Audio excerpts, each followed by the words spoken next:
In this video, we're going to look at how to publish a lesson, upload it to SmartTracker, and collect results. We'll see how to track results anonymously, where learners do not have to log in, and we'll see how to restrict access to only certain learners and track individual results. First, we'll start off by building a small lesson. So here we are in a new blank lesson, and we'll add some placeholder content to these first 3 pages.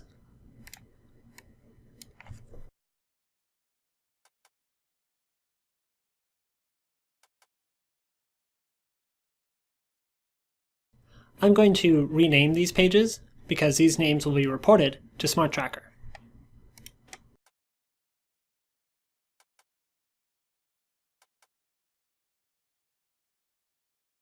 I will also apply a master template, which will contain all the actions necessary for bookmarking and completion.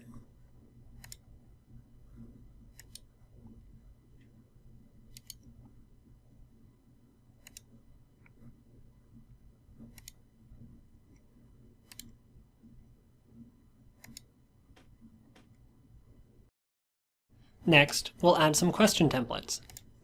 So I'll insert a new page,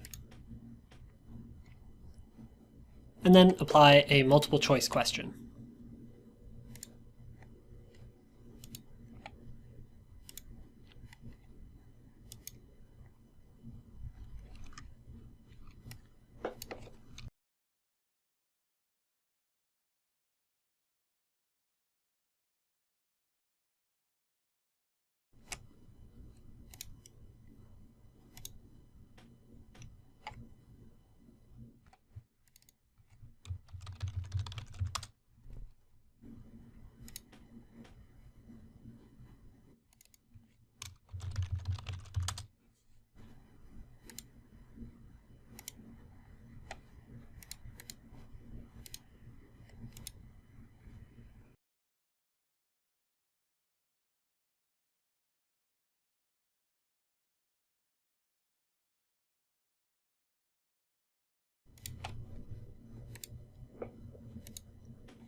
This time, I'll add a fill-in-the-blank type question.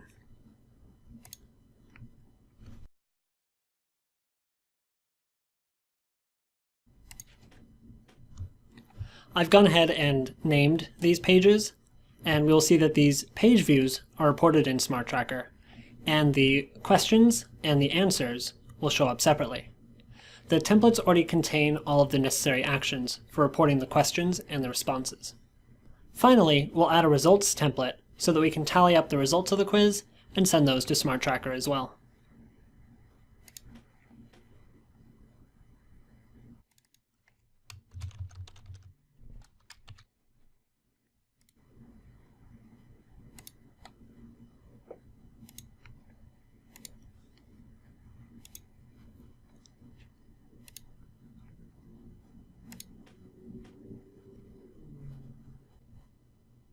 Now we're ready to publish. I will save my lesson.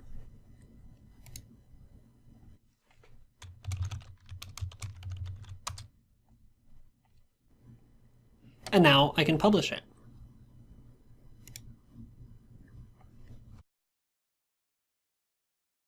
From here, I can choose a title for the lesson, and we'll leave it as Sample Lesson.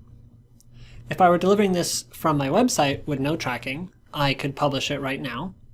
Or if I were uploading to an LMS, I would choose the LMS settings and generate zip package. But in this case, I want to upload it to SmartTracker. So first, I need to sign in.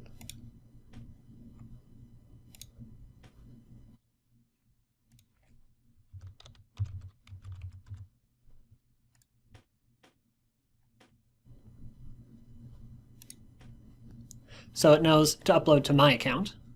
And then I can select Upload to SmartTracker.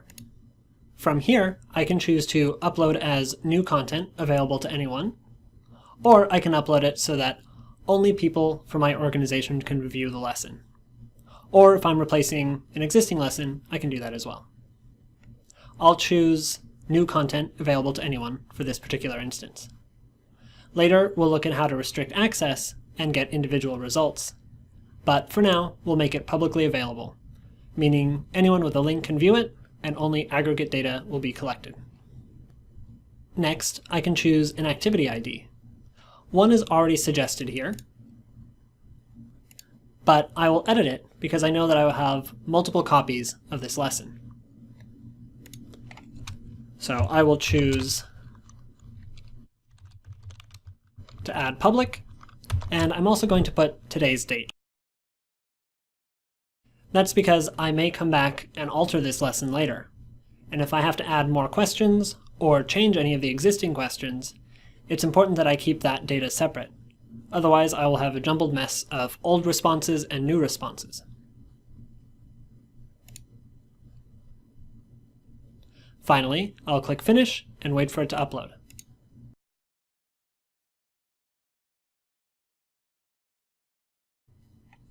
Once it's done, I can grab the URL from here and test it out myself, as well as send the URL to anyone else. I can also go to SmartTracker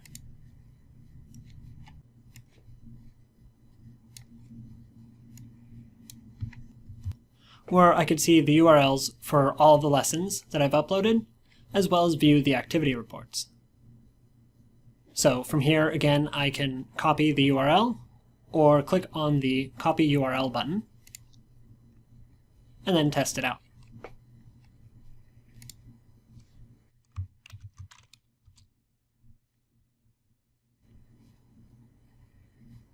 So let's run through this lesson once.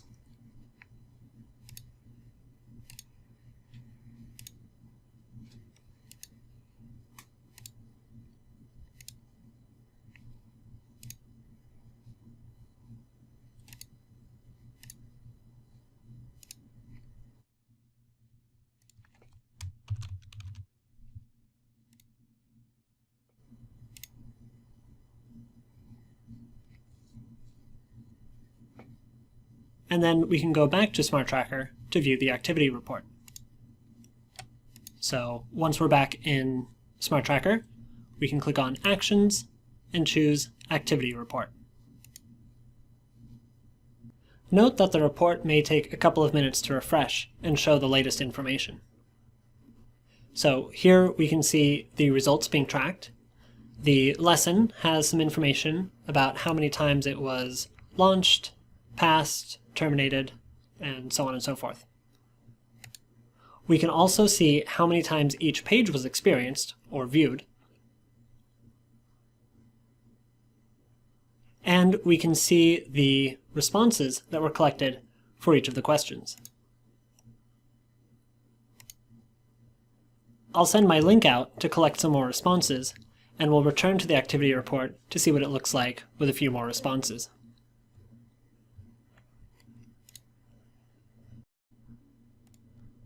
So the lesson has been live for a little while, and we'll return to the activity report to see what data we can find.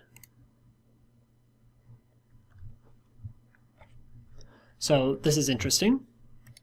The lesson was launched at least 6 times, but we can see that some of these pages only have 4 views, while others have more.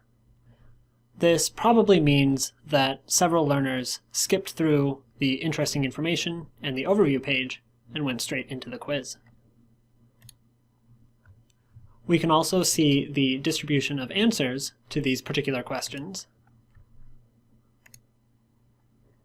So here we can see these were the answer choices: blue, green, red, and plaid. And we can see how many people answered for each choice. So it looks like 4 people answered blue, 1 person answered green, and 1 person answered plaid.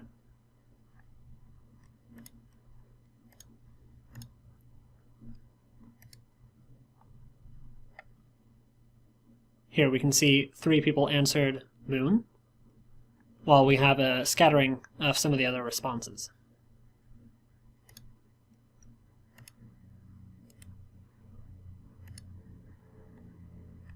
and similar sort of distribution for our fill-in-the-blank type question. The report formatting is currently quite raw, but we will soon be making usability edits as well as enhancing the data that can be viewed in custom reports, such as how many people got this question correct and what the correct answer was.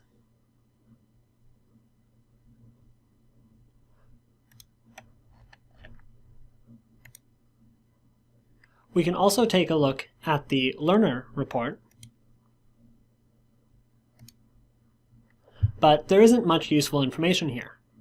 That's because this is a public lesson where everyone is taking this lesson as the same guest.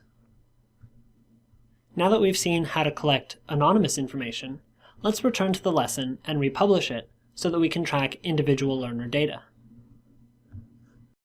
So back in the lesson, we will publish it again,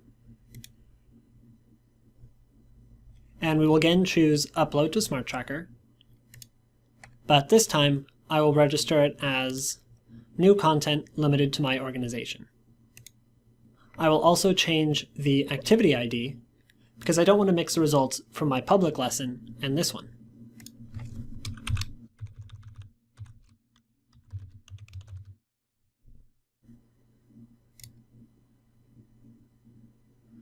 I'll publish and let it upload.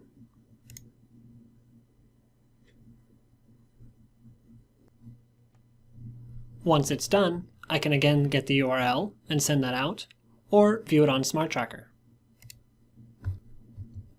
Here I can see the public sample lesson, and here I can see the one that's limited to my organization. Again, I can copy this link by using the copy link icon, and I'll use a different browser to simulate running through the test.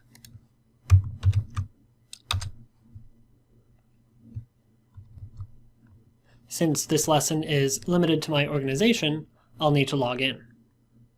If my organization allows self-registration, I could sign up for an account, or since I already have an account, I'll just go ahead and log in.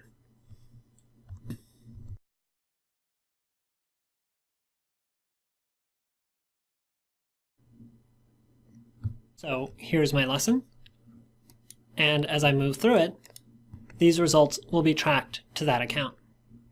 Also, if I were to close this lesson and relaunch it,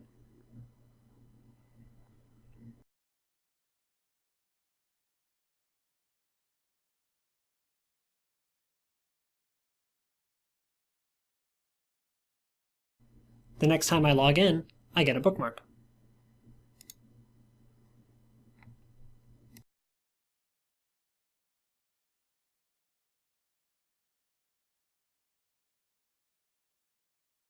So we'll proceed through this lesson and answer the questions.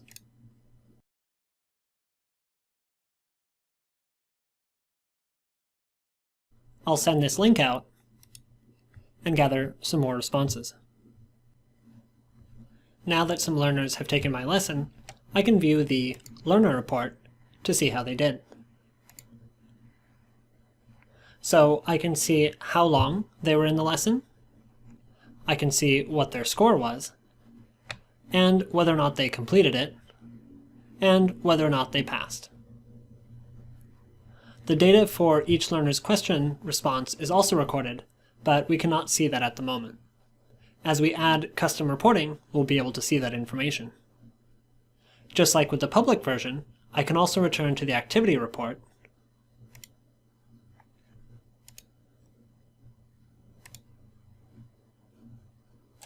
and get an overview of how people are answering the questions.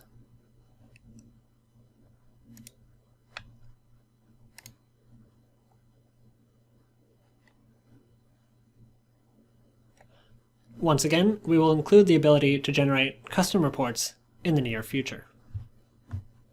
And with that, you should have the basics for using SmartTracker to host your Smart Builder lessons and collect important information from those lessons.